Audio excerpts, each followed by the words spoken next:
Roll call, please, Pat. Where is Pat? She's right there. Sorry. Roll call, please. Sheriff Dumont, Here. Derek Gander, Here. Dr. Michael Joseph, Here. John Hurd, We'll come back. He's calling in. calling in Riley Hartwell, Here. Brent Jordan, Calling him now. Jeff Coe, Present. John Hurd. John Hurd, Present. thank you. All right. Brent Jordan, Yeah, we'll try. It's ringing.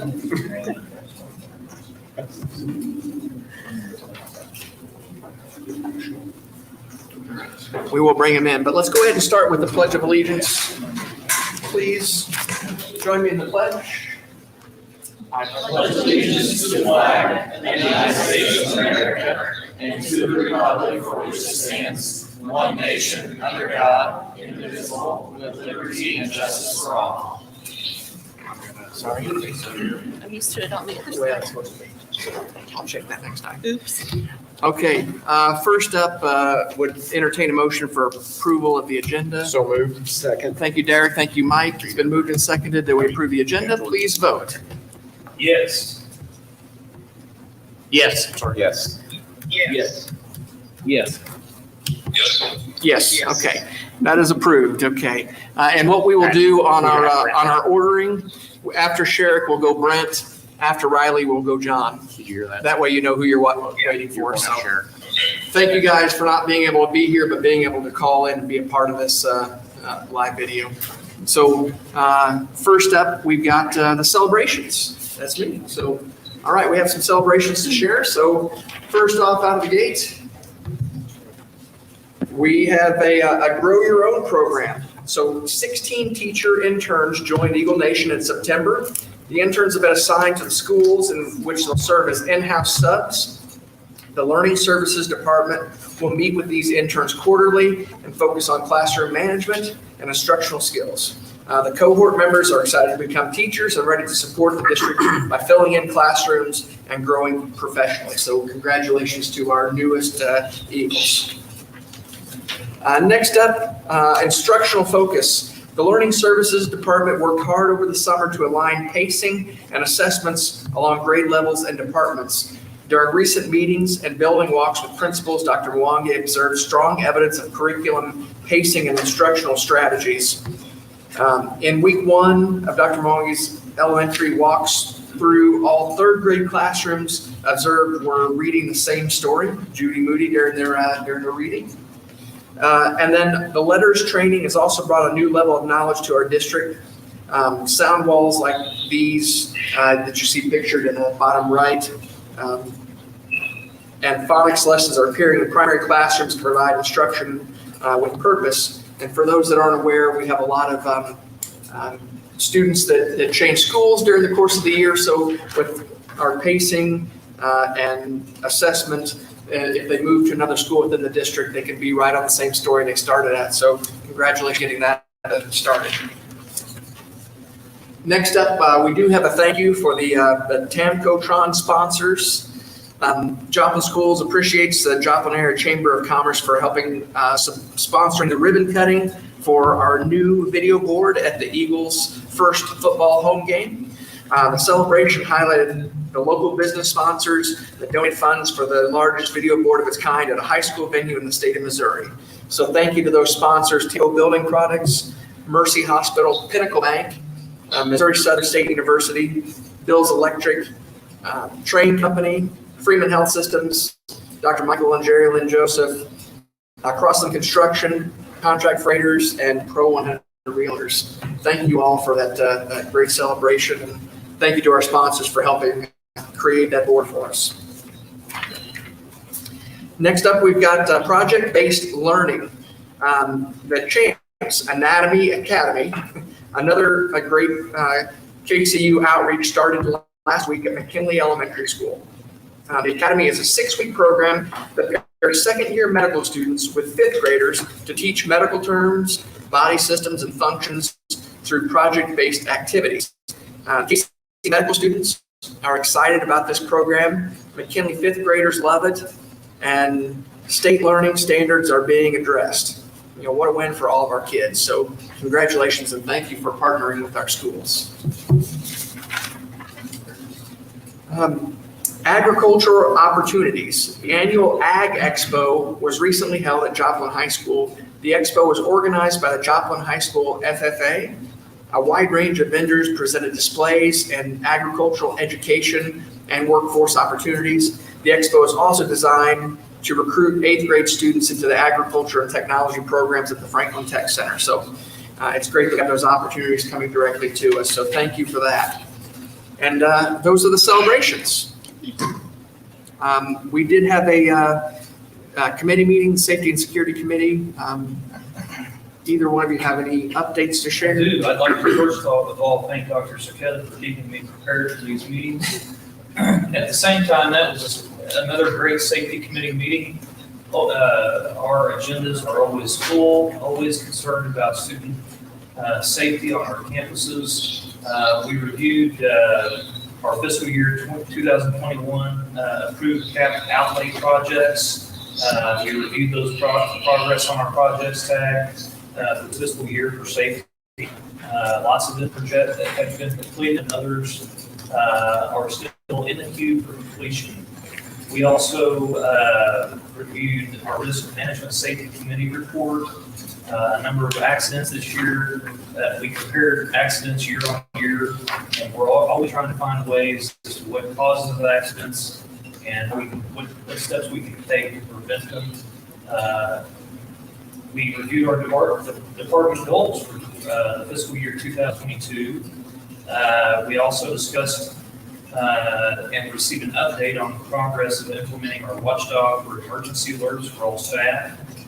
We discussed our tornado season safe room utilization. Currently, apparently, we have about 600 people in our community that use our safe rooms during warnings. We discussed some of how people are aware of that opportunity and discussing continued communications to our public so that everybody understands how that works. We reviewed the potential addition of a crosswalk near Joplin High School. Really just all discussion. We have some students who are walking across 20 and not using our crosswalks, which is a great concern for us. We need to figure out ways to prohibit that. Lots of things go on at that meeting, and we've got people in our district that are very conscientious of it and finding ways to keep our kids safe and our teachers and everybody safe. So it's a great committee, and if anybody has any questions, I'd be glad to answer them. Thank you, Sharon. Okay, next up, Superintendent's data report. Yes, the first item I have is COVID update. And when the board approved our in-person learning and continuity of service plan in August, it was determined at that time that at each monthly meeting, we would review where we are with numbers related to COVID-19. I put in your board packet numbers that I had as of Friday's publication. I have an update for today, which is even more good news. So since that update on Friday, today's numbers would show that indicators are still declining. In our city today, it was reported for 46 cases with a combined area hospital occupancy of 35. Within our district, we're showing 13 active cases. I think it was 15 on Friday. 9 of these are students and 4 are staff. On the quarantine front, Joplin Schools now has 9 staff and 104 students in quarantine. That number continues to drop. So they've been improving since our high point, which was actually about September 7th. So since then, we've seen slow and steady improvement with that. In addition, I reported out to you that we had 774 employees participate in the COVID vaccination incentive program. We have since made those drawings, and those winners have been notified. And so at this point, administration has no protocol changes to recommend to the board, and we'll continue to keep you updated. Thank you. Yeah. And the next item is health insurance and dental care insurance report. Shelley. Okay. During the first 2 months of this fiscal year, we've spent a little over 1.7 million in our health claims and administration cost, which is about 23% of the total budget. So that's a little higher than what we normally see. We've seen a couple of large claims come through. One of those that we paid in August was around $224,000, that we are going to get that individual had reached their stop loss, so we will get that refund came in September. So you'll see that hitting on the next financial statements of that. But anyway, a lot of times we do see those jumps over the summer as people do their elective items or do their doctor visits during the summer. So a lot of times we do see that as a higher amount, but it is more than what we've seen in prior years. I'm glad to answer any questions you may have. Then financial statements. Okay, on the financial statements, the first thing I want to bring your attention to, Eric, if you would flip to the statement of changes in fund balance.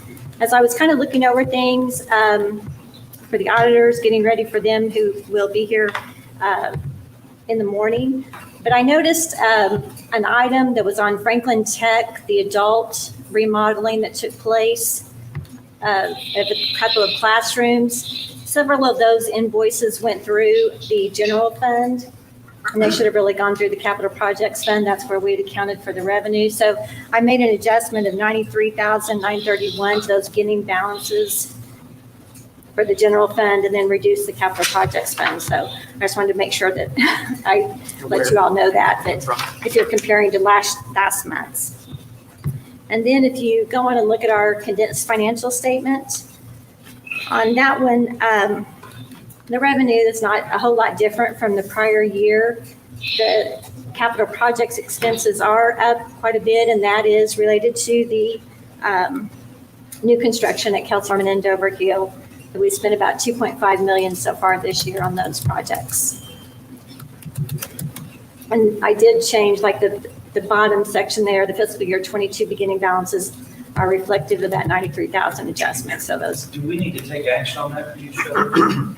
I don't think so, because. I mean, it's clearly what needed to be done. I just want to make sure. Right. No, I don't think any action needs to be taken on that.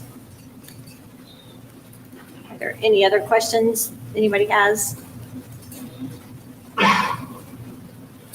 No questions. Thank you.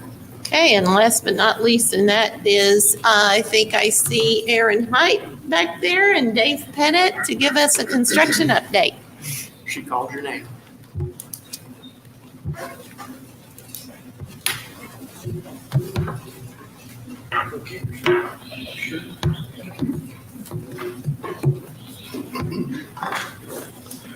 Okay, quick construction update tonight.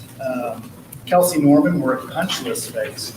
So we are right there. I don't know if anybody has been through the facility. Looking great. We've got our true architectural punch list on Monday. Crossland has done their punch list, and we're working on that right now. Just drove by a little bit ago. We were waiting on our storefronts, our main entry to the new facility. And those are being installed as we see. You guys are probably there right now, completing that. Landscaping started. We did have a material delays on light fixtures. There were some drivers that came from China that had delays on those. They are supposed to arrive on October 7th or 8th. In plenty of time for the ribbon cutting on 29th. So just want to let the board know that that project is going very well, very smooth. Yes. Dover, blasting is complete. No more rumbles. That being said, we started our footings yesterday, immediately hit rock, as we knew we would. So we were working on the elevator pit today, hit rock again. That's more towards the east side. As we talked earlier during past board meetings, the east half of the building is really where the rock's going to be. Once you start heading more towards the west, you get out of that rock. The hill kind of tapers off and we built up from there. So We feel like we're in pretty good shape. Very small quantities of rock. It's been 8 inches in the bottom of the footings. The elevator pit obviously is deeper than most, so we're at about 3 to 4 feet of rock there. Otherwise, we are moving from east to west, so it's going to be worse first and to get better as we keep going.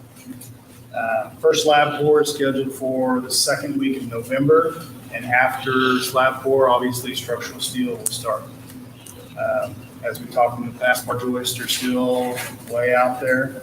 And we're anticipating the majority of the structural steel can be hung and then start metal studs. We're even going to go as far as to install the second floor slab before bar joists. Bar joists are primarily for the roof structure only.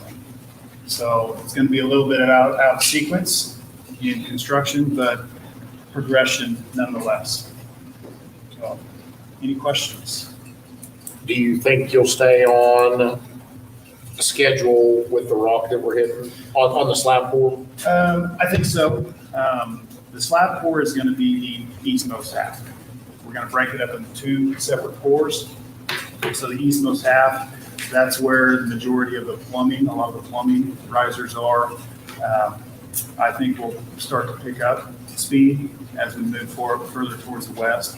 And we can always adjust that level, that line in the sand, so to speak, of where that slab's going to go. There's really no rhyme or reason. We've broken it into 2 separate phases, phase 1 and phase 2. East side is phase 1, phase 2 is the west side. But there's no rhyme or reason on where we have to start or stop that slab. So I think, yes, we've got our concrete crew scheduled for a specific date, and we'll hit it. We have to move that a little bit further towards the east. So be it. We'll be all right. Sounds like we're on schedule. Yep.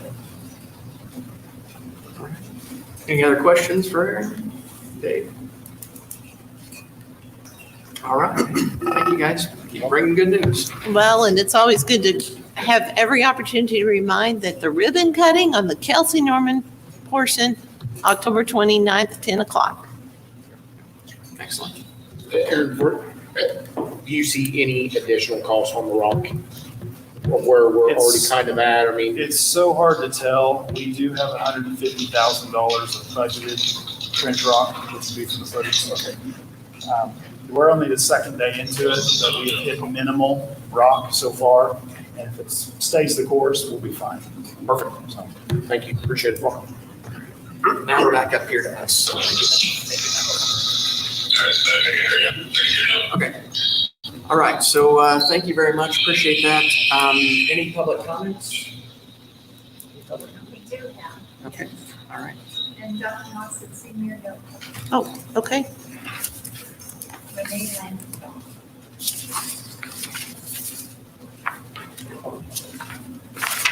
Thank you. Okay. So, Renee, are you here? Okay, Renee, we got a podium up here. So, as you walk to the podium, when you approach the standing microphone, please give your name and address. Please do not identify any district personnel or student by name or by any other identifiable information. And we have 3 minutes and they're all yours. Thank you, sir. My name's Renee Lansell. My address is 4510 North Florida, Joplin, Missouri. I come tonight on behalf of myself as an employee, parent, and stakeholder. I get to address you guys. I want to thank the administrators and board, Dr. Moss, for allowing me this time. I'm coming tonight and I'm speaking my heart for the transportation department. Today's challenges have prompted our leadership to reevaluate many of their priorities. These challenges have given opportunities to rework and possibly reinvent systems within networks that need to be addressed. Challenges within the transportation department that we must overcome are being under-resourced, understaffed, and under-empowered. As one of the district's highest financial liabilities and student safety-driven branches, the efforts in meeting district needs through this work will be greatly impacted. School districts are entities that pride themselves on empowering and equipping students to live the rest of their lives successfully. And being part of that and struggling with those securities ourselves is difficult. But looking ahead at what work has been done to address the hardships of our transportation department has been exciting. These action items will give much needed empowerment to our employees. When the value of our services and commitment to doing the job safely and professionally are addressed with support and confidence, we will have more positive morale. I believe that agreeing with the proposals tonight will help set the pace for the area and build an atmosphere that will promote our district in the eyes of the public, our stakeholders, and our employees. Reflecting on these changes should bring us closer to meeting our district's goal.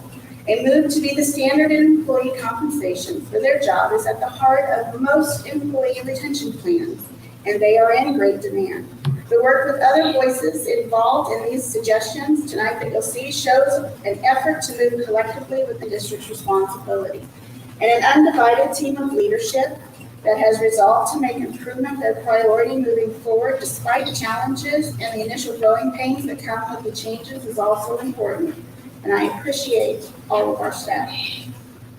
There is a burden in which administrators share, and that is moving forward.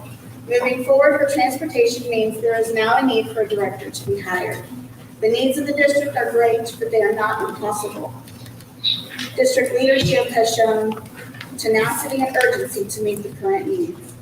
Priorities are determined by what is believed can be accomplished. Though mentioned, despite being understaffed, under-resourced, and under-empowered, the preference is to bring discussions and solutions to overshadow the inefficiencies. The answers will not come easy, but they can come with resolve. May we take this as a word of encouragement to persevere through what presents itself as impossible. May it be said that the challenges we faced were met with unity, resolve, and bravery to make the necessary decisions to accomplish our goals. Thank you. Okay. Next up, we have our consent agenda. Motion to approve. Second. Motion by Mike, second by Derek. Please vote. Yes. Yes. Yes. Yes. Yes. Yes. Yes. Okay, that's approved. Next up, first thing on our regular agenda, we've got the Missouri Southern State University MOSO CAPS program presentation. Yes, we have Suzanne Hall with us tonight. Suzanne, if you wanted to just come on up and take a seat, and Brad, will you be coming up as well? Okay. Moral support. This item tonight is for information. We will be bringing a recommendation to you in October. Suzanne has been hired by Missouri Southern as the director for the MOSO CAPS, as she looks to bring this project not only to Joplin schools, but also potentially Webb City and Carl Junction. I had a possible fiscal note in your board packet, which has changed because you will notice that there is a new draft budget which actually lowers some of that overall cost, as well as the number of students Joplin would be accountable for in the first year. So those changes are in your board packet. I've noted them in my board book. And Suzanne, take it away. Thank you. Thanks for having us this evening. I really appreciate it.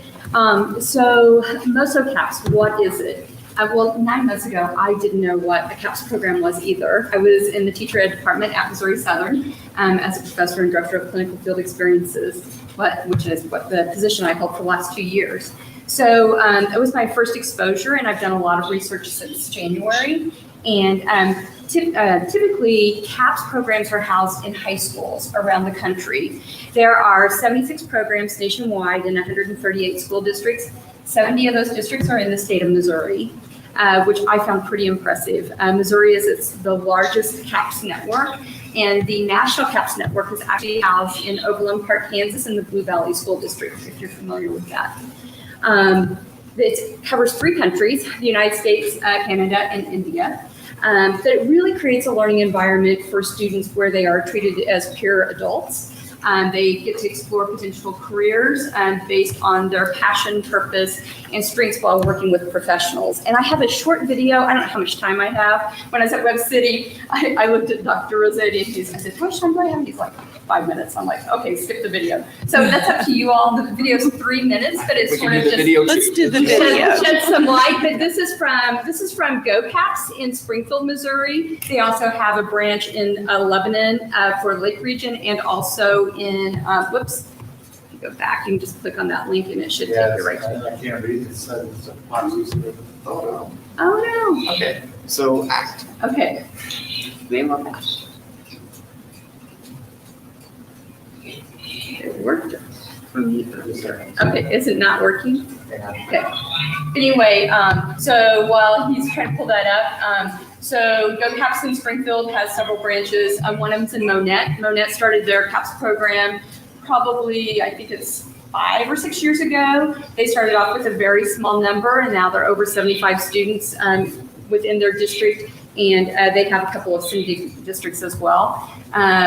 Springfield covers several districts. In fact, Branson's CAPS program, they were sending so many to Springfield that they've actually started their own CAPS program in the Branson School District. And then in Lebanon, Missouri, a former colleague of mine, the superintendent there in Lebanon, he houses the CAPS program for the Lake Region, and they have Hamdenton and several other smaller districts that feed into that one as well. If you're able to get it, it's okay. Oh, he's got it. He's Neosho last year. Perfect. Neosho started a program last year, and this year they're in their second year, and they've doubled their enrollment as well. And they are the only district in their CAPS program.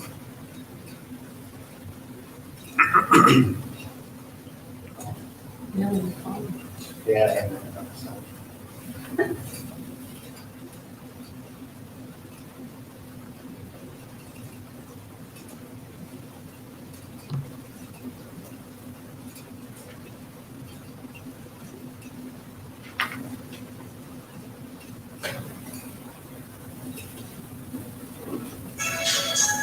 Go Caps is a program that allows students like me in high school to go out and experience actual real-world environments and figure out what kind of jobs to do like that. But those are the ones that they create to test drive their careers, kind of figure out what they want to do in their future. It's a great way for them to figure that out now instead of later in life in college.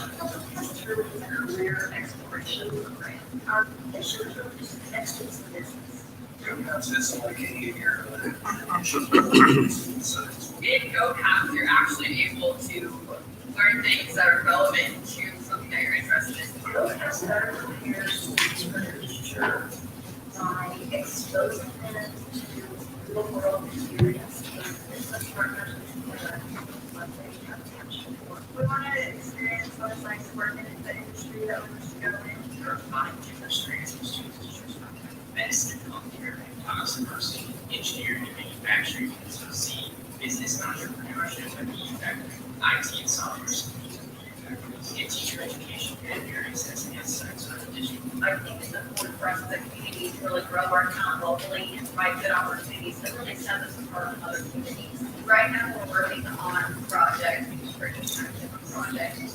So right now, I'm working on starting my own.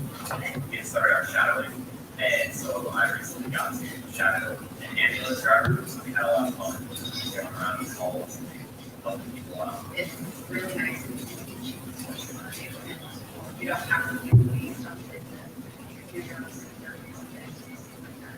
It's actually, you know, I mean, I love that because being out here actually, you know, you can take a life master and you can A lot of comments I get a lot of times is that they've never experienced learning as much and preparing for the future. And a lot of times they feel like it's complicated and content to learn it and says nothing for them. And so from here, they actually see how that applies to life. Go Caps showed us so many things that we experienced going to other companies, experience how moving people work. It has given me more experience and given me more knowledge on, you know, what the business role is actually like. Instead of just hopping right into it and not knowing what I'm doing, I can kind of test the waters and know what I'm like. And also, it's any people from other schools. also made so many friends and whatever. You want to be someone who just outward, you want to be someone who like respect messages being out. We've actually hired quite a few CAPS students. One school year, we hired 11 alum while they were still in high school. When employers look at resumes that have no CAPS on there, it's something that really looks for me in the hiring. If you're indecisive about your plans, join it. It's so much fun. It's so worth it. And you'll just experience things that you never did. Thank you. So a lot of, this, you started hearing the same language over and over and over, how it's about experiential learning. Students get to actually test drive a career path, which I think is really important because not all of life's most important lessons can be learned within the confines of the four walls of a classroom. And I'm coming to you as a retired K-12 district level leader, and who really wishes we had had something similar or something like the CAPS network in our district. So we're really dedicated, MOSO CAPS is really dedicated to develop critical thinkers, which includes the expansion of those experiential learning opportunities. Okay. So there are 5 core values, and these core values really guide the design and implementation of each CAPS program. You will find these core values across the country in every single program that exists in the country. And each principle has to be built in to each strand in order to achieve the goals for successful implementation. The professional-based learning, it really allows the instructors to develop real-world projects along with the industry partners so that students can gain that important experience within the industry. They'll be in the industry partner setting 3 days a week, and they'll be on campus 2 days a week, taking coursework from our faculty that is tied to the content of the industry. Responsiveness, it allows the CAPS network to provide the high skill, high demand careers pipeline, to build that pipeline for not only the Joplin metro area, but beyond. And it provides those students, there was a student in Neosho that I visited with a couple of weeks ago. Last year, he was a junior, he was in the business strand in their CAPS program. This year, he's in the education strand. He thinks he wants to be he wants to be a business teacher, and I know how hard that is to find. And so I think a lot of our districts would be very happy to have this young man as a business teacher, but he's getting to figure that out early on instead of getting to year 3 in college and deciding, oh, I don't want a degree in business, I really want to be a teacher, and and be behind in that program. Self-discovery and exploration. The students realize their strengths and passions by getting to explore a career path. And they can keep that same career path or strand both junior and senior year, or they can change strands from junior to senior year if they choose to come both years. The professional skills development, it's really important to provide the students with a boot camp, teaching them soft skills initially, teaching them how to write a professional email, how to dress business casual, which would be expected when they are with their industry partner, depending on the dress code for that industry partner, and with on campus. Time management and other essential skills in order for them to be successful in both careers and at the collegiate level. And then finally, the entrepreneurial mindset, where the instructors create an environment where that creative thinking and problem solving is at the forefront of learning. So our why, our education still, you can go ahead to the next slide, thanks. Our education system was really built to transition people from farms to factories 100 years ago. And we are still expecting our students in today's world, with all of its challenges, to still fit into that existing model. So for the CAPS network, we are combining the post-secondary institution with the careers and the high schools to provide a unique learning opportunity where we all three come together, not only to benefit our students who are first and foremost in this picture, but also to create a pipeline and show them what careers they have available to them here in our own community. So our mission is to be a collaborative partner with our area businesses and industries, and we're going to provide that unique experiential learning opportunity for our area high school students, resulting in practical career-oriented experiences. So how does it work? So this is going to be a dual enrollment program. So they will be earning college credit, and they will have the opportunity to earn high school credit based on what the high schools decide to, how they decide to award the credit. We'll be partnering with Joplin, Coral Junction, and Webb City, hopefully. Webb City, had a great meeting with them. Coral Junction, we visited with them as well. Students get to identify a career strand early on. They're going to experience those real world projects and that entrepreneurial learning through the area industry and business partners. They're going to receive strand specific academic content and then be immersed into that professional culture.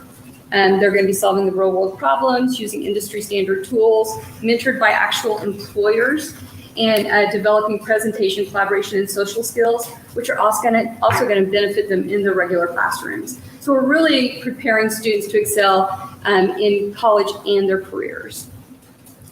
So our strands, we've based our strands on the area industry needs, and then also based on feedback from our districts that we've been visiting with. Health sciences will be one career strand that we will have. We'll be receiving, we will have students starting in August of 2022, so FY23 for you all. So health sciences is going to, at Missouri Southern in our health sciences building on the 3rd floor, we have 8 simulation labs. One of the largest cost to these CAPS programs around the country is they don't have access to the funding to have sim labs that students can actually explore the health sciences fields.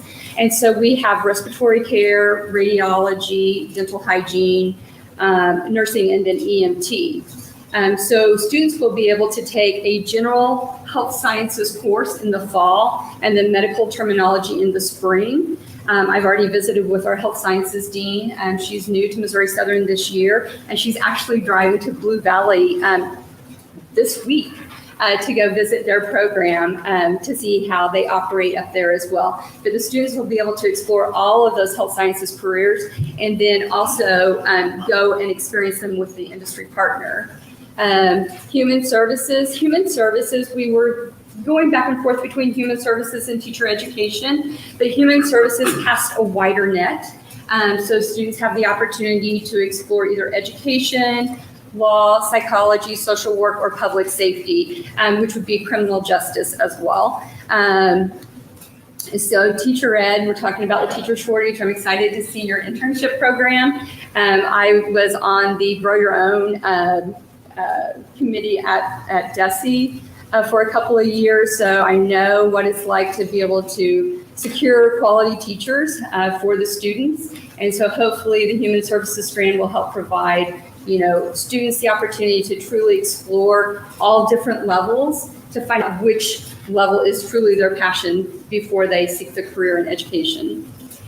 Business marketing and entrepreneurship, we sought feedback from the districts that we've been visiting with, and this one came to the top of the list. So this will be our 3rd strand that we'll be offering next year. So they'll be able to engage in real world experiences in those high demand corporate environments, designing products or problem solving for business partners. With our business incubators here in town, a lot of times they can't afford to do the marketing piece. They don't have funding for that. And so students in other CAPS programs have actually designed marketing materials for business startups, and they've been very successful. And then we have 3 other strands that we hope to add in the future: bioscience, computer science and information technology, and engineering technology and manufacturing. Currently, with the business strand, we'll be able to take anybody who's interested in engineering, technology, or manufacturing and put them in that business strand initially, and get them to the industry partner that would fit best with them. At 3rd Thursday, I had the opportunity to talk to several parents. I asked the superintendents, I said, are you okay if I have, a table there? I don't want to be passing out information and, put anybody in a bad place. And they were like, oh no, go ahead. So anyway, I talked to several parents and gave out information that night. And one of the young men that I visited with, he would like to be an air traffic controller. And I said, well, I'm not sure what the FAA rules are, but I will visit with Joplin Airport and see what we can get done there. And last week when I was visiting the CAPS program in Bentonville, they actually have a simulator where they have students who are going through the simulation. It's just like an add-on. It's not a complete strand, but it's very affordable, and we would be able to provide something similar like that for like this young man and anybody else who would be interested as well. Moving on. So what does the student schedule look like? So it would be, they would either come in the morning or the afternoon. I visited with high school principals back in June because Webb City, Joplin, and Carl Junction all have different schedules. We came to a consensus on what would work best for them. And so they all agreed that an 8 to 10:30 morning session or a noon to 2:30 session. So the students would pick one or the other. They would be meeting 5 days a week for the semester at Missouri Southern and or with their assigned industry partner. They're going to earn 3 credits each semester from Missouri Southern. They need to provide their own transportation to Missouri Southern and also the industry partner sites and follow a modified Missouri Southern academic calendar. They also have to be a junior or senior in high school. They have to be on track to graduate. And we are going to make this so there are no prerequisites. So if we have a junior in high school who hasn't taken the ACT, that is not going to keep them from being in the CAPS program. This program really needs to be equitable for all students to access so that, you know, if there's a student in the classroom who, you know, wasn't really sure about college and maybe just couldn't, you know, maybe they're a first gen college student, you know, they have that opportunity to come on campus and experience that as well. So where are we today? We are securing MOUs with school districts. The MOU, which I believe is in your board packet, is for 3 years. It'll begin on July 1st, 2022. The cost per student, we're in the process of finalizing that amount. Something else with the MOU. So I sent the MOU, we sent that to our legal counsel. I sent it to them in July, to Hush Blackwell. And so got feedback from them, then sent it to the district superintendents mid-August and received feedback from our district partners. And the MOU that you have in front of you today is reflective of the feedback that we also received from our district partners. So Dr. Saketa and Dr. Moss sent back feedback, and you will see the language in the MOU that they shared with us as well. We're creating a website and an online application process. We're creating marketing materials and a job description for our strand coordinators. Our strand coordinators are going to be working with the students once they get finished on Tuesdays. Say if our courses are on Tuesdays and Thursdays, if it's from 8 to 9:15, at 9:15 the students would come back to, I'm in Plaster Hall now, I made cross-campus move, and so I'm in Plaster Hall, and we will have classrooms there where our strand coordinators will oversee the different strands. They will take the students at that point when they come out of class at 9:15 on a Tuesday, Thursday, and they will work with them to support them in their learning with the content, and then tying that content to their industry partner, the work they're going to be doing for projects, et cetera.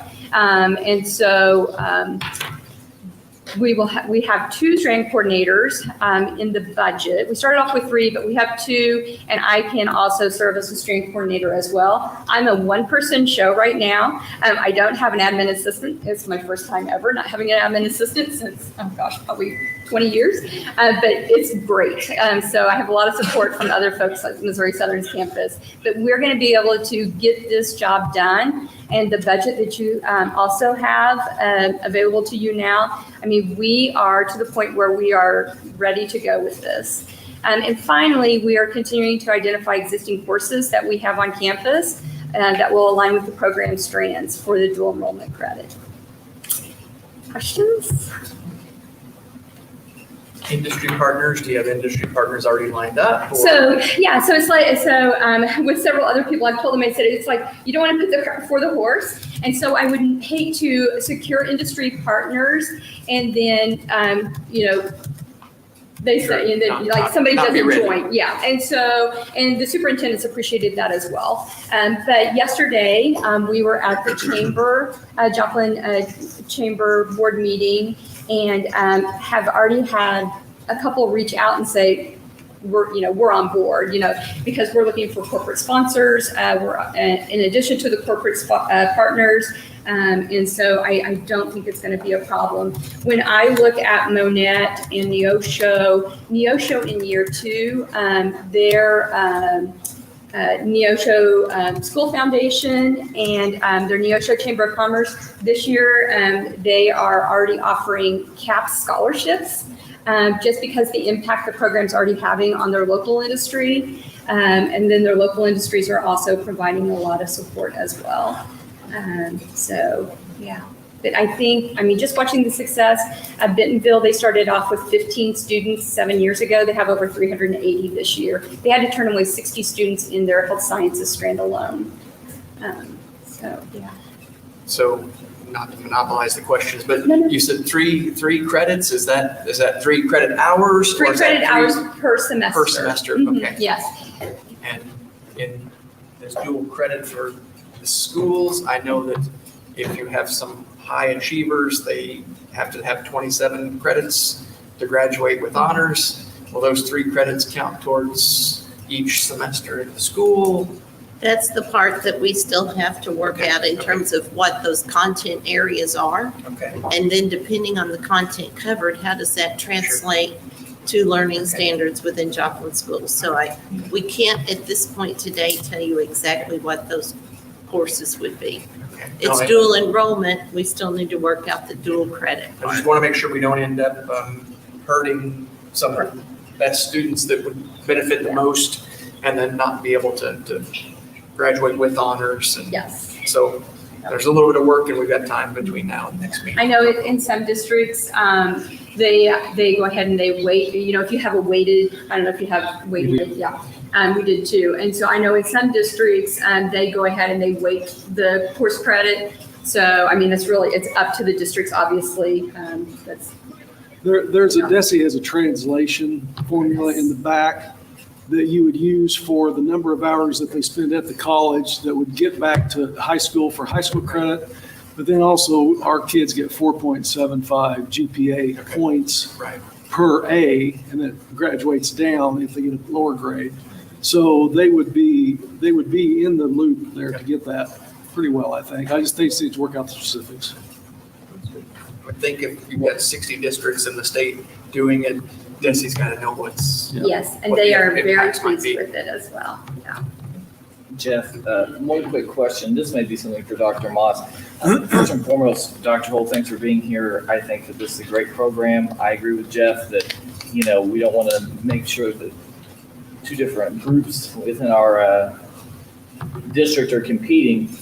But my question is, as we look at note number 1 under revenue, where it says costs associated with dual credit tuition, $150 per semester, $300 annually, and that includes uniforms and other items that a student will need to be part of the program. And you mentioned scholarships earlier. I think about students who this is geared toward. My number 1 thought would be, we have a student who's unable to pay that.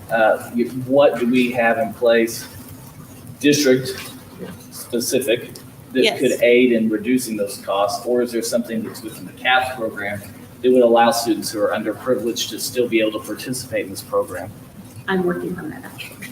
Well, and from a district perspective, I feel like I have an answer for that as well. And if you could find other avenues, that'd be great. I'm working on it.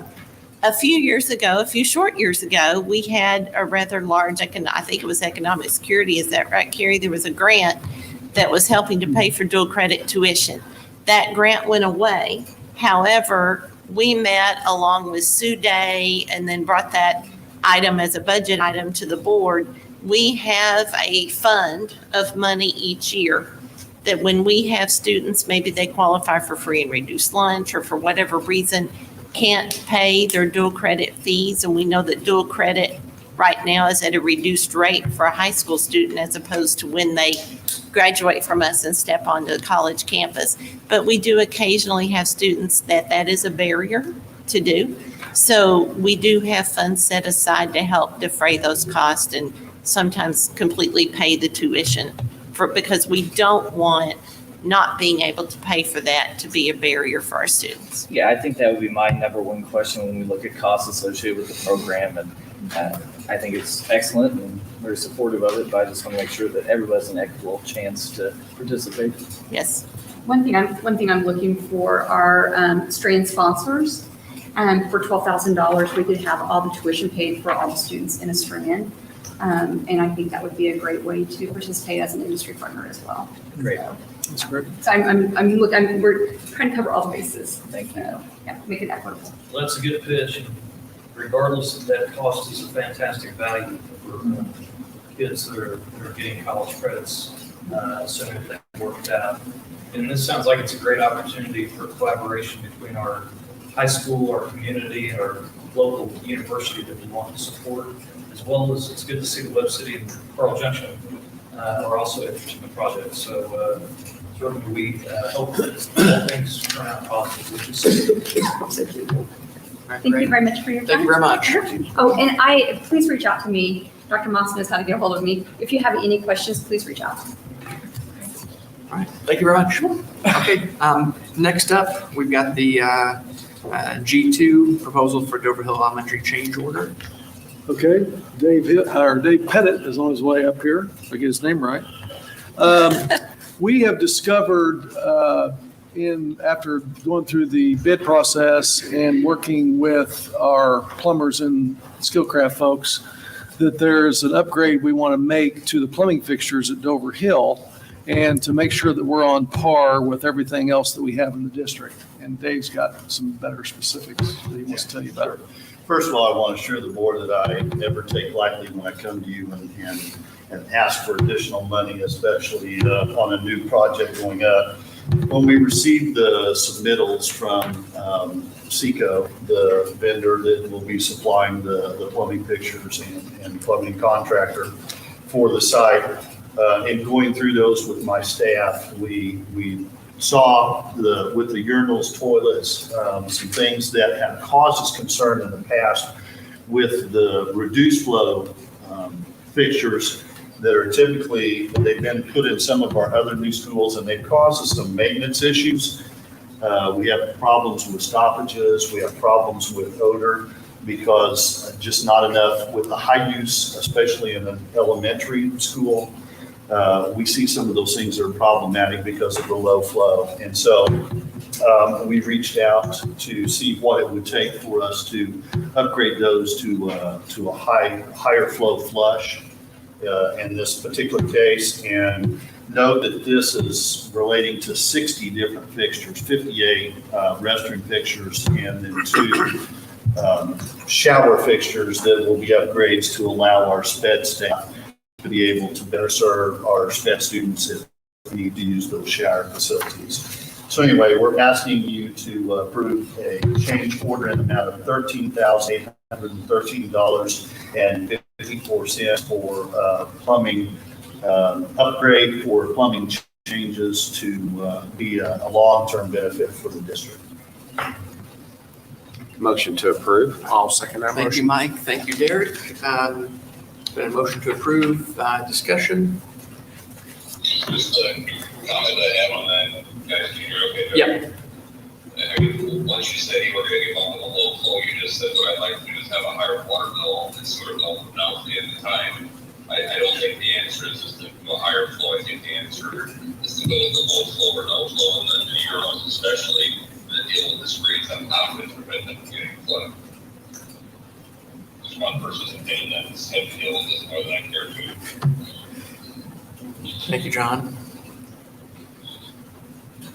Any other? Dave, I don't know if you heard John, he was talking about issues with potential preventing floods and a screen that might help with keeping the odor down. Was that something that you investigated? We have investigated that in the past, the urinal screens and their ability. Sometimes we have difficulty with the students who tend to think that those are play toys, and they may not always be in place. We've had issues, if you remember the old days of the urinals, the old round little box pucks. Well, those tend to, as they get small enough, plug up because they're wax-based and get down in there. So we're always looking for opportunities and new technologies in the custodial field that will allow us to do a better job with that. So would this be an indicator in future construction, we would want to avoid the low flow, or is it specific to this particular site? And I think for this particular site and for what we experience, I think as the technology with these fixtures increases, I think it will help reduce that. We are basing this on the real world data that my plumbers face every day in the fixtures that we currently have that cause us, Joplin, we've had to dig up a couple of sewers just to take care of some of those issues that don't get out of the lines because not enough water's pushing that down through. Any further discussion? Okay, there's been a second. Please vote. Yes. Yes. Yes. Yes. No. Yes. Okay, that motion passes. Thank you. Next up, salary schedule adjustment. Okay, I'll get started, and several others will probably want to talk, especially Justin and Dr. Moss and Shelley might want to add to this. First off, I want to start by saying I want to thank some people before we even get going here and give you details.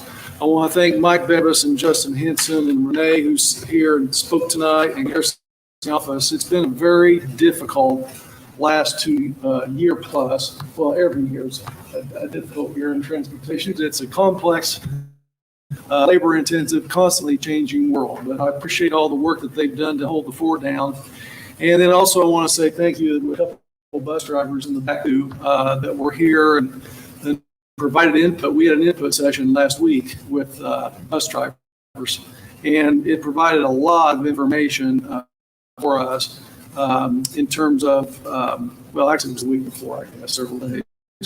But we asked them what their needs were. And we talked about potentials for things long-term to improve in the department and structural needs within the department and things moving forward. So we appreciate their feedback. And we weren't even aware at the time when we talked to that small group that we had these other plans in place, but we were talking long-term of what we need to do in the department to help them do better, to be able to do the job better and be more supportive on our part. So I want to thank all of them as well. And I also want to thank JESP, the leadership, Carrie Ness and Crystal Walton, also our UNISERV area rep, Melissa Albright, for working with us on this memorandum of understanding, because we're sitting here talking to you about basically a change in the collective bargaining approach because of the salary schedule change. And as you know, there's a national, regional, state, as well as local, and all the local school districts, and this is a massive problem. We had a significant turnover last year, well over 40, well, we had 41, I think, was bus drivers that was in and out last year. And it's a cost to train people, to train all our people. We invest in our people. And when we train people and we put them in the job, and then for whatever reason, because of our pay or working the conditions, because we have longer rests and they're working longer hours, and it's more confusing. You've got a different group of kids every day because you're constantly being moved around. It makes things difficult. So we've done some research as well. And we've looked at other places. Springfield gave us a lot of good ideas, and some other school districts. And what we came up with was we felt like the best thing for us to do to move forward was to take a two-prong approach. And we're going to talk about the first prong is increase in salary. So first, or in wages, to be more technical, because they're hourly wages. Bus drivers, we recommend that the starting pay for bus drivers at the lowest step on the rung be $1.50 more an hour, and it goes up in 10-cent increments all the way up the 21st step at $1.90 an hour. That would be an immediate raise that we would like to recommend that you would approve tonight. The other thing is there were 4 professional development days that we would like to add to the bus driver's year. In other words, we would like to add 4 additional days, paid days, work days, for them to come in and get training. Just like our teachers, they have training too. They're driving a bus, it's a classroom. It's a bigger classroom than a lot of our classrooms because it could have as many 50, 60, 70 kids on the bus. So we want to also give them some more training opportunities and add 4 days to their work schedule. So that's what this particular action item is about. And anything you would like to add, Justin? What did you discuss the 14 additional? Yes, we need to add that. There are 14 additional optional days for full-time bus drivers to be able to work in this action item. So one of the things that was discussed with the bus drivers when we had our meeting was that there isn't paid time for them, which during the Christmas break, as well as the spring break. Because we talked about different options, getting paid over a 12-month period where you have a more consistent check, but you work 9.5 months, whatever the time period is, but then your check is spread out over 12. And it was more important for them to make sure that they had employment, at least the opportunity to work during the Christmas holidays, because they miss at least 8 days. Coincidentally, we do have a small number of bus drivers that work 2 or 3 days over the holidays anyway. So because there are things that always have to be done in preparation, as well as spring break, because every year when we get this safe award, thankfully, because our mechanics do a wonderful job and our bus drivers are really working hard to keep things up, as well as our office staff.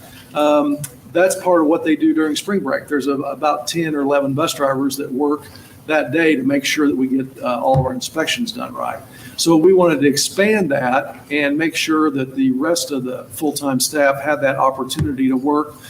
Dave Pettit and I have talked, and Mike and Justin have talked, and between custodial opportunities and other things in the district, as well as the transportation department, we think we can put pretty much everybody of the full-time staff, which right now is 31, to have an opportunity if they want to, if they choose. It's not mandatory. Those 4 days aren't mandatory, but it's an option with full-time bus drivers. So that is also in this request. And the referral. And so the last thing is we worked out with legal staff and that we employ and contract work out to, as well as the legal team of the union, the National Education Association, the Missouri Education Association, and this memorandum of understanding is emblematic of what both of those two have decided would make sense for the collective bargaining agreement. Jeff, is it possible to take 3 and 4 together on this? Well, we can explain 4 if you like. Yeah, Yes. yeah, we can explain 4 if you like. Okay. So the next prong of the approach is an incentive program for both recruitment and retaining bus drivers. One of the things that we noticed in some other districts, in fact, I talked to a smaller district today at Southwest Center that was sitting right by us, and they're doing something somewhat similar to this when it comes to retaining bus drivers. Anyway, what we'd like to do to also supplement this for this school year only, this portion would be reevaluated in the future. The first action item would be a permanent, would be going right now permanent, as we talked about, 14 additional days option, the guaranteed 4 PD days for all the bus drivers, and also the wage increase. That would be a permanent increase on the first action item. This action item would be only for the remainder of this school year and would have to be reevaluated if we continue with the incentive program. But basically what it does is it gives the option for a current driver or current aide to recruit another driver that ends up being a licensed driver for us in our district and that stays with us. There's 2 stages of it. Get in here, get them licensed and have them here for a period of time. And then if they stay longer period of time, much longer, at least 6 months, they would get another incentive. So in other words, it'd be $500 for getting them here, get them licensed, and get them moving down the road with our kids on the buses, and then longer, another incentive of $500 if they stay 6 months or longer. So that's one prong of the incentive. And the other one is a safe driving program. We talked to Mike and Justin, and they gave us a lot of feedback that was somewhat similar in another program that we saw. So any bus driver that comes in that, whether they're here currently or they are newly hired, each quarter, and this all begins October 2nd, and they would be eligible. The criteria is there for no at-fault accidents in a quarter, no disqualifying rules apply in the quarter. And anyway, different things and different people there to look at that the directors will judge each quarter. And then there's a $250 incentive for them each quarter that would be added or check. And that would go from beginning October 2nd all the way through the end of May. So we did a lot of work on this. I'm looking at Shelley over here. She did a work over the weekend at nights and everything else, put these numbers together. And there's a lot of intricacies in trying to figure out what the fiscal note was. And I appreciate Dr. Moss's support and Justin's as well. And Matt Arnold did a lot of work for us in our office. So there's a lot of people that were involved in this, a lot of moving parts. And we want to give our drivers an opportunity to earn more money. And we want people to come back to Joplin to drive. I think that's a huge improvement. I can make a motion to approve number 3 and number 4 as presented. Second. All right, motion by Derek, second by Mike. Any discussion? A few comments on this. First and foremost, I think it's really good that we're doing it. I think this is a great step in the right direction. I wouldn't say we've arrived. That's probably an honest answer for everybody. But this is certainly a good step in the right direction. You know, we've seen districts across the country deploying the National Guard in some states to drive buses. I would hope that would never be the case here.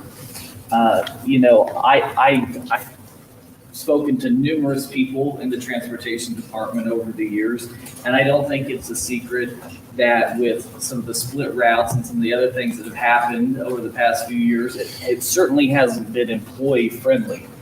And for me, I think that we are, like I said, take a really good step in the right direction to continue to retain and recruit in this new proposition high quality individuals to our transportation department. And we're starting to pay people in the $17, $18, $19 range, it looks like, as for the salary schedule. But, you know, our kids are precious cargo, and we take them to school and we take them home every single day. And as a district, I think that's one of our highest responsibilities, to make sure our students are safe. And our transportation department does an excellent job with that. So I'm very, very glad that we're doing this tonight. But I do also want to say to my fellow board members that I think it's important to realize that we haven't arrived either. We can do more to continue to show our appreciation for those members of our transportation department. Thank you for that comment. And one last thing I want to say, in the consent agenda that you recall, and I know you all read that and looked at it, but we have 48.5 routes now. That's not where we want to be. We've got kids about 5 or 6 routes almost every day because there's invariably 1 or 2 or 3 drivers that are absent. And, you know, we've been fighting with COVID and quarantine just like in every sector of our employment. And so when you barely have, just to make people understand, when you barely have enough drivers to fit the routes you have, you can't have anybody absent. And you really can't have any trips because that disrupts what the skeleton plan you have. And when you have trips, you got to have trips. So we have to take kids to activities, we have to take games. We're not going to stop that. So it's really a disruption. So not only do we need to fill the routes we have, we really need to add at least about 5 to 6 more back so we can take some of this pressure off. And then we need about 8 or 10 more subs on top of that, right? And because then everybody can do their job every day. And when you have 2 or 3 people are sick, then the subs take care of that. And the subs can also take care of the bus routes, or they can move people around as far as, the trips if necessary. They can move people around so that they keep their full-time drivers driving and the part-time drivers drive part-time. And there's plenty of work for everybody, but we just need more people. That's just the bottom line. So our hope is this will help us get there. Well, I appreciate that you've put the retention incentive to focus on the performance, not just getting it to and from, but doing it safely and accurately. And that's kind of putting it, if you do what you need to for the quarter, then you're incentivized in one big opportunity. So appreciate that. Robert, I want to say one thing. I agree with you. I'm glad to see this step. Just a second, John. No, if John has something. Okay, go ahead, John. Just like what you were hearing is proposal and there's a couple different layers of this, but what's the overall cost to the district annually for this suggestion?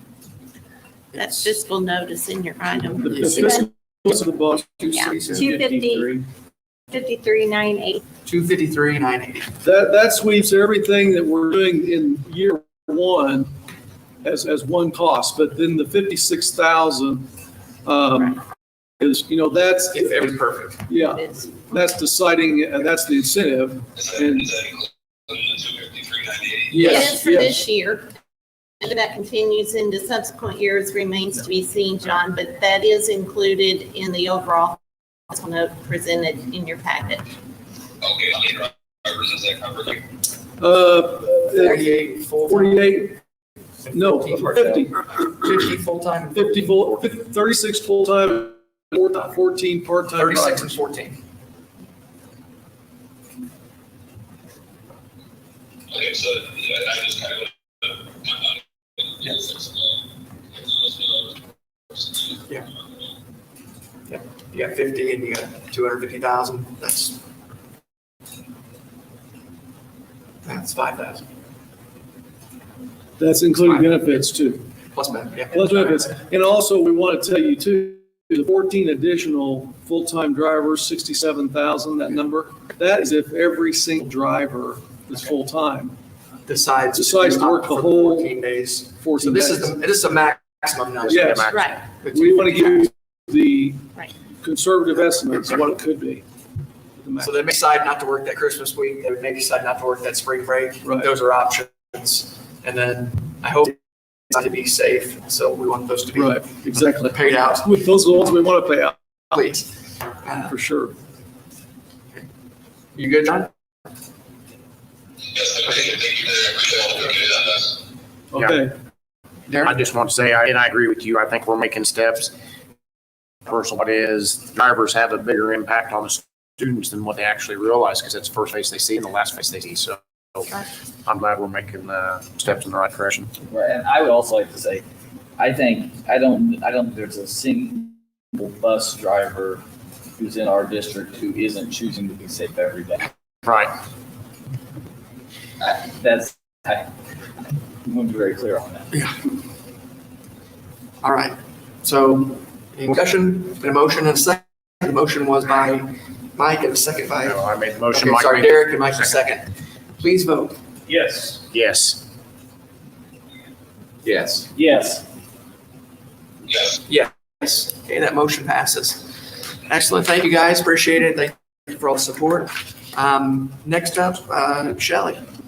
Okay, accounts payable tonight. I hope you all didn't panic when you saw the list totaling $11,090,055. I think that's the highest that I remember seeing as I've got brought to you. But that did include two complete monthly payrolls with the cutoff of the board meetings. Last month, it was a little earlier, and this month it did capture both of those. And so one monthly payroll with all the benefits and everything is around 3.5 million. So that's half of it. The other part's related to, we are paying a lot of the capital projects that were done over the summer. Those are coming through with the HVAC system at Stapleton, the roofing here at MEC and Lee are in that. There was some curriculum with Great Mind workbooks of like 200,000. So a lot of that hit, here in that this first couple of months. But if you have any questions, I'd like to answer them. I move to, make a motion to pay our bills. I will second that motion. Motion by Riley, second by Derek. Any discussion? Please vote. Yes. Yes. Yes. Yes. Yes. Yes. Okay, that motion passes. Next up, enrollment, projection and school capacity data analysis tool. Okay, so we recently have done some, in the last 10, 11 years, a couple of opportunities to look at demographics and changes in Joplin over the time. And our last projection is that we would have at least a 1% to 2% increase in student population probably over the next 8 to 10 years. But we also had just had a census. This new census data had not been accessed, and the newest lot birth data had not been accessed. One of the things that we've learned is Power School, which is now our student information system, we also have the opportunity to utilize it as a building capacity, demographic, and enrollment projection tool. So essentially what they have is they have all the student data already in the system of our current students. And Power School has figured out that they can also get the live birth data from Health and Human Services in Missouri. And they can also get the census data. And census data is only really good for projections for about 2 to 3 years because it's fresh data. And so what we want to do is capture that information at the same time as we launch a new approach, as we go into a re-upping, if you want to call it that, a renewal of our long-range facility plan. I know you're going through strategic planning as a trick, and we want to be right alongside that, effective and efficient. And one of the things, I'll give you an example that we're putting in at the new school at Dover, is we're taking care of more of our students in the northwest part of town that have special needs, autistic students, for instance, or kids with low ability, especially when it comes to cognitive ability, making sure that they're not traveling on a bus or going somewhere else, that they can be served in their area when they go to school. So those are two examples, art rooms, music rooms. We've got all kind of sharing going on in different schools. Bottom line is we want to be ready and look at all of our facilities and look at where our kids are living. And then if we need to make changes at some point, we're not saying we are at this point because we don't know, but we also know that people are moving more towards the east in our district. The population shift is moving this way, and it's not on this side of town. So if there are changes to be made, we want to start playing around and looking at what those options are when the time comes, if we need to do that. Okay. We're not sitting here saying tomorrow we're going to make changes, but we also know that people are starting to cluster in different parts of town, and we want to have scenarios built in case some of those things come to fruition. We also have building going on all over town, as you know. And just so you're aware, when you see houses go up, and you might already be aware of this, but it doesn't necessarily mean there's going to be 2 kids in every house. Some of these housing developments have a low ratio for students that maybe it might not be in some other part of the country or maybe in some part of town. So some of the housing data is also swept into this demographic and this enrollment analysis report. So then when we go back to the schools and we say, well, how many classrooms do we have?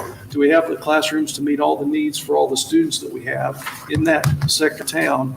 And then what does that do long-term if we want to somewhere down the road decide that we want to put in 2 or 3 more classrooms in a school, or all of a sudden Soaring Heights is busting out the seams and, there was a plan to build that. So we want to get ahead of that, think about that, and start forecasting for the future. And Dr. Moss, feel free to add to that because you and I have discussed this. He said everything. Why don't you add to that? No, he voiced it very well. We're watching a lot of different components of that, our own enrollment, and we've seen an uptick in our kindergarten enrollment this year. So I think it's something that is very timely and something that we need. And one other thing, while transportation's sitting here, if there's a way we can figure out with our facilities in the next 5, 6, 10 years, make sure that our kids that live in certain parts of town can go to that school because we have facilities there, then that may help out some of these bus drivers in the daytime, always figuring out people, get them all over because we only have certain teachers in certain buildings. So that's part of it as well. Yeah, and just to reiterate, this is a 1-year. Yes. A 1-year license, not And we'll decide after every 1 year. Yeah, We'll see. we could get it every year if we want, but we're going to try it out first and try to do as much Right. forecasting. So rather than jump into a long-term contract, since we have one with Power School anyway, this is 1 year to 1 see, year. can we project what our needs are going to be 3 to 5 years out? Yep.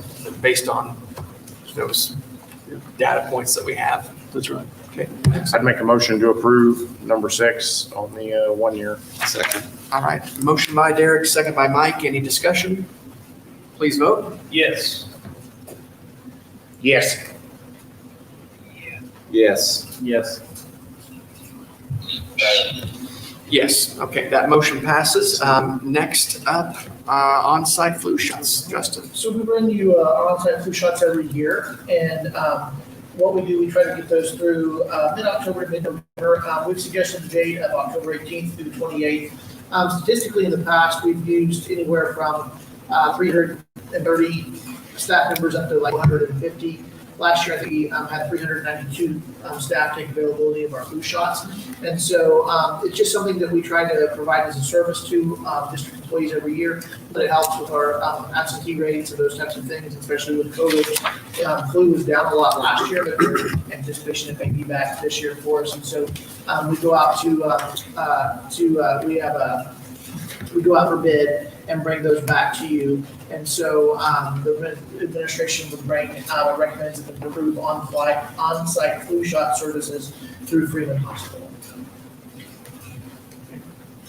Questions? Got one.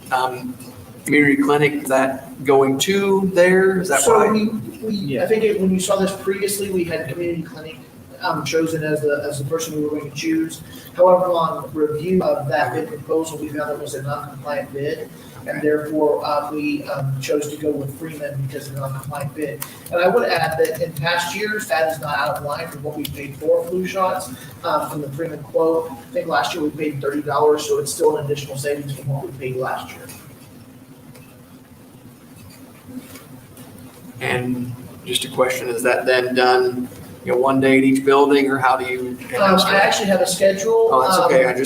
Yeah, so actually what we do is that we have a schedule that flows through for the whole week. Okay. And so what they'll do is Freeman will have their people that administer the flu shots go from location to location. Okay. We have a sign-up sheet that they sign up on, and then we usually have a makeup day, maybe the next week that they can make up if they miss those dates. But it's very tightly scheduled where they go from one building to the next, to the next, to the next. And folks come in and get their shot. So it's done during the day at different locations, and they might hit 2 or 3 different schools in one day. Motion to approve Freeman All right. to give the flu shots. Second. Thank you, Mike. Thank you, Riley. It's been moved and seconded. Any discussion? Please vote. Yes. Yes. Yes. Yes. Yes. Okay, that motion passes. All right, last up, pluses and deltas. Oh my goodness, we've gone through this so quickly. I didn't even make notes about pluses and deltas. I just think it's a good balanced meeting between operational things, instructional things as we talk about MOSO CAPS, and improvements to our bus driver wages and incentives program. A lot of evidence of school improvement in tonight's meeting. It definitely feels good to be able to take care of our drivers a little bit better. I agree. And also, I'd say in terms of the talent search document that's put before you, it's a very, just to bring, to highlight it a little bit, it's an excellent program for the trio programs at Missouri Southern that span from high school, middle school to high school, then on to college to keep kids who are first generation or low income students in college and able to obtain a 4-year degree. So kudos to Talent Search and Kimbrough, Volley Cook, Sonia Liston over there. They do a really good job, and this, I think, highlights that. I want to say thank you to Mike Bevis for his service to the district for the last 5 years. I really appreciate working with him all this time, and we're going to miss him. He's moving on to a different position and a different type of company out in the, as they say, the real world, not in the public sector. But anyway, thank you very much, Mike. Thank you. It's been a pleasure working with you. All right, with that, I'd entertain a motion. So moved. Second. Derek and Mike, please vote. Yes. Yes. Yes. Yes. Drive good, buddy. Yes, we're adjourned. All right, thank you, guys.